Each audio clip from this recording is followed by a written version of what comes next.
Hi and welcome to another video. Today I will show you how I managed to get great results on black slate. I will show you all my steps from start to the final engraving. Let's go. At first we will figure out the right distance between the lens and our material. Therefore, I enhance one side of the slate. Now move the laser above the slate and cut a straight line with very low power. As you see, on one point the line is very thin. This is the best focus point for our lens. I will mark the thinnest point with a pencil. Now use your caliper. We measure now the distance from the head to the marked position. Now fix it with the little screw on the top. You can use this now to measure always your distance to the material. Now I want to make sure the slate is completely even. So I measure the distance in the area where I will do my DPI test. Let's prepare the image for the DPI test. Open imag-r.com and click on Upload. Click on Crop and remove unnecessary area.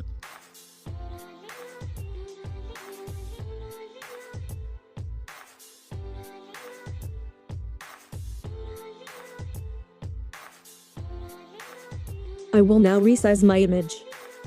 Change the measurement to millimeters. My slate has a size of 300 millimeters and 200 millimeters, so I have to make sure both values are at least that size. For DPI I will enter for now 318. We will know the exact DPI after the testing. Now, I will denoise the image to make it a little bit smoother. For example, this will reduce any harsh artifacts in the background. Auto sharpening will make some details pop a little more on the tiger. You can choose a value between 0 and 30. Great. For me, the best algorithm is the Martian algorithm for black slate.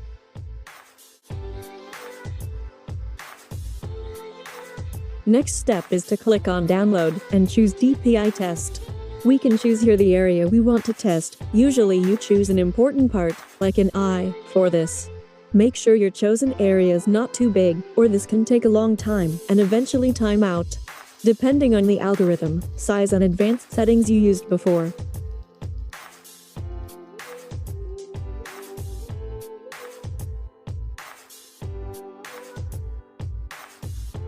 Perfect. Let's save the image as well in PNG, because I already know my laser need 318 DPI and it saves time.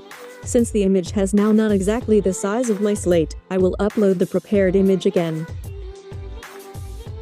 Open the crop option, change the measurement to millimeters, and make sure it has the exact same size as your slate.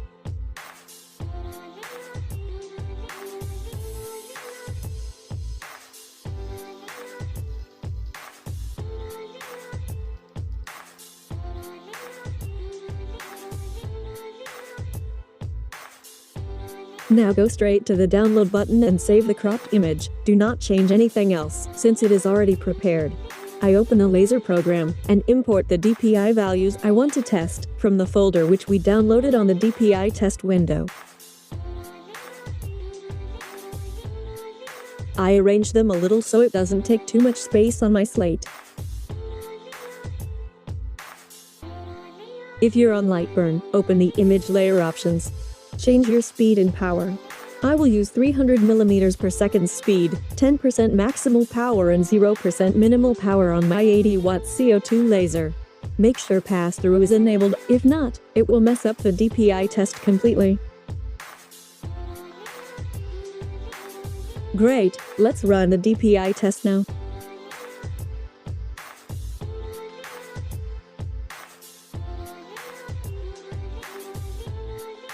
For me, I like the 318 DPI image the most, so I know now what's my DPI for black slate.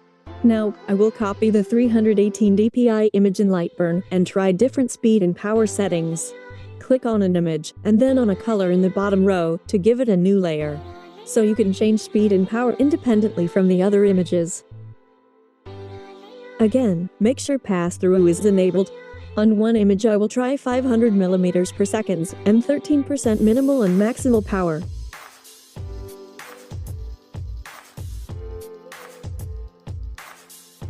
On the other one I will use 400 mm per second and 12% minimal and maximal power. Remember, there's no rule. Every laser will need other settings, it's trial and error to find your settings. Let's run the power and speed test files now.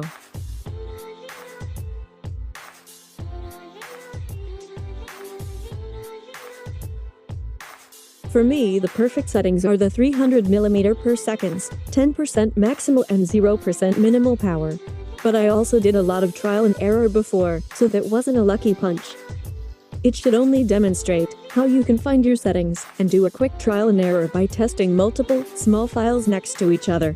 Now I will import the ImagR, since we saved it before in the right DPI, and run it with 300 mm per second and 10% maximal, 0% minimal power. If your DPI would be different to the DPI you set in the resize window, you have to prepare the file again with the DPI you evaluated through the DPI test. This slate is also painted matte black before I engraved it. After engraving I did nothing, only before. I will show you now some other images with different slate preparation. Let's prepare another image. This image is unfortunately a little bit too small, so I will enhance it first on ImagR. Just click on the Enhance menu point to do that. I will enhance it by the factor of 3 with the fast method. That's it, now let's go back to the ImagR main site. Upload the enhanced image. I will crop a little bit from the top, since I don't need that area.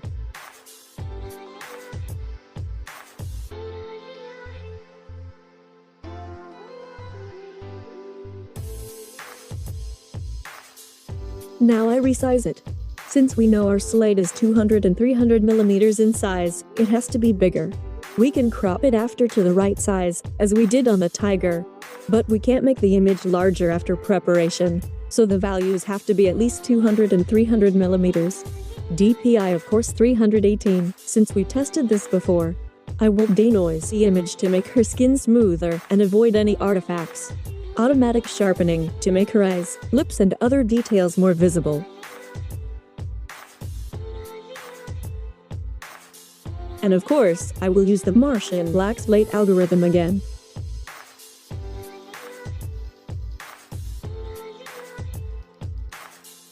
At the end we only have to download the image as PNG and we are nearly finished.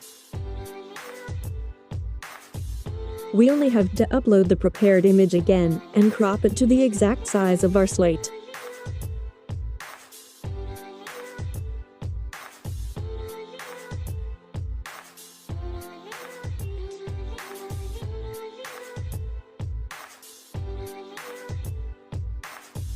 I will engrave this image on black slate, but painted it glossy black before. To be honest, after testing it, I prefer matte more, because the glossy one is very shiny and the image is sometimes not really visible, depending on the light and angle you look at it.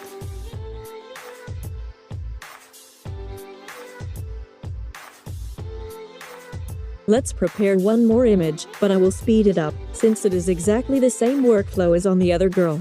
Enhance the image by the factor of 3.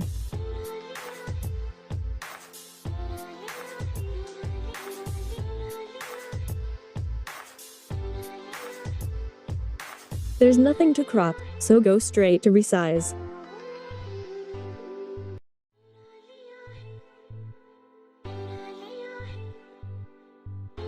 Since her skin is already really soft, I don't have to denoise, but I will apply the auto sharpening.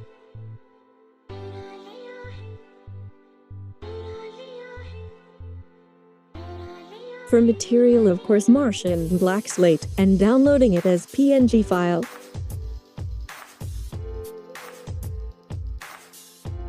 Now upload the prepared one and crop it to your slate size.